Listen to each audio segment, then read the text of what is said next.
L'actualité sociale à présent, quel avenir pour Petroplus, le géant suisse de la raffinerie pétrolière? Faute d'argent, eh bien le groupe pourrait être contraint d'arrêter sa production.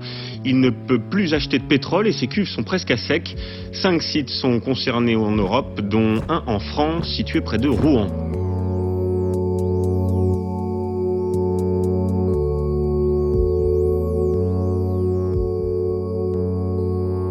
Le dossier Petroplus a été singulier pour 2 raisons. La première, c'est qu'il a eu un retentissement médiatique énorme, tout simplement parce qu'il touchait l'activité du pétrole, une activité qu'on imagine mal pouvoir être défaillante ou en difficulté financière. Et puis singulier d'autre part, parce qu'une raffinerie, ça ne s'arrête pas du jour au lendemain sans prendre certaines précautions.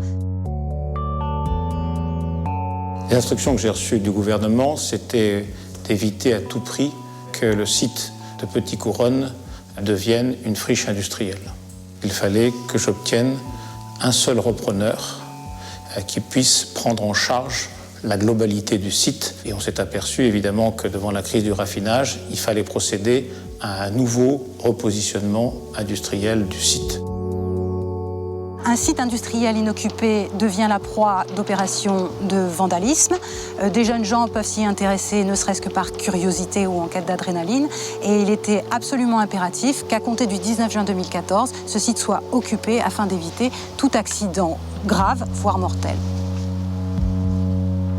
Une raffinerie, notamment telle que celle-ci, entrepose généralement des stocks qu'on appelle stratégiques, c'est-à-dire des stocks dédiés en cas de rupture d'approvisionnement, à être rapatriés sur la capitale puis rediffusés dans les provinces environnantes. Donc il est évident que lorsque l'on envisage la cession d'une raffinerie, on envisage nécessairement la remise de ces stocks stratégiques aux candidats repreneurs.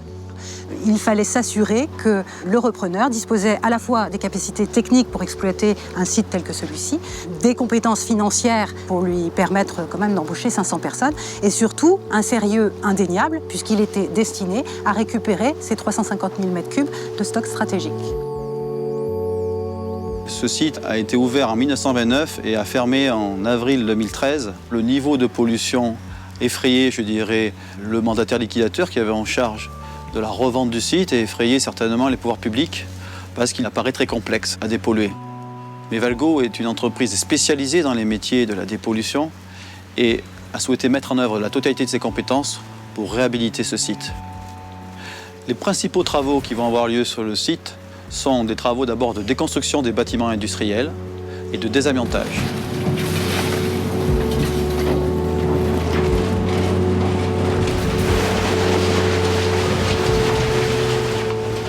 Ensuite va être opérée la dépollution. Et la dépollution va constituer essentiellement au pompage sur la nappe phréatique de carburants, de produits polluants, qui sont donc sous-sol, environ à 7 ou 8 mètres de profondeur. Ces travaux sont prévus durer un maximum de 5 ans. Ensuite, une fois que le site est considéré assaini, la construction de nouveaux bâtiments aura lieu. Et sur l'ancienne raffinerie, notamment, est prévue la construction d'une plateforme logistique.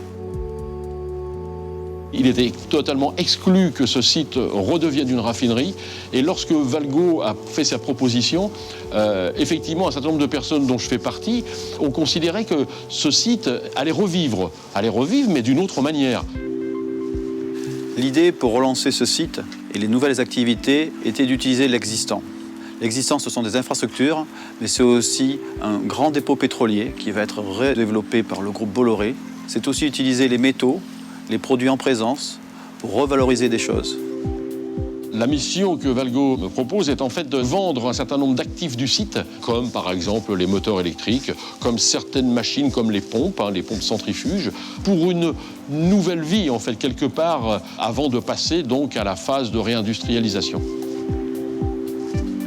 Dans le projet de reprise de la raffinerie de Petit-Couronne, nous avions prévu la possibilité de relancer l'emploi sur 5 ans d'environ 400 personnes. Cet objectif semble aujourd'hui tout à fait atteignable du fait de l'intérêt que représente ce site par rapport à sa situation géographique et ses infrastructures. Il y a un embranchement routier, autoroutier, ferroviaire, la Seine à proximité. L'ensemble de ces éléments d'infrastructure en font un site très intéressant pour un redéploiement industriel. Valgo, de par donc les perspectives qu'ils ont mis en avant, démontre effectivement une volonté de vouloir développer des technologies, de l'activité entre autres liées au laboratoire. Donc qui dit laboratoire dit recherche. Ce laboratoire était le laboratoire central de la raffinerie, c'est-à-dire qu'il travaillait sur tous les produits qui rentraient sur le site du pétrole brut jusqu'à ceux qui étaient expédiés en fin de chaîne. Le projet de Valgo sur ce laboratoire, je suis optimiste puisqu'il y a différentes sociétés qui postulent pour venir s'installer. Certaines ont déjà signé pour prendre des locaux pour faire des activités autres que le pétrole, mais d'autres activités. Valgo aussi a déménagé son laboratoire de Toulouse sur le site de Petit-Couronne. Donc il y aura, avec tous les projets en cours, différentes technologies pour faire revivre ce laboratoire. Le projet qui s'appelle le pôle d'innovation des Couronnes est un projet tourné vers l'enseignement supérieur. Nous avons l'intention de faire venir des étudiants pour apprendre les nouveaux métiers de l'environnement, les métiers des énergies renouvelables, les métiers de la dépollution, les métiers finalement de Valgo.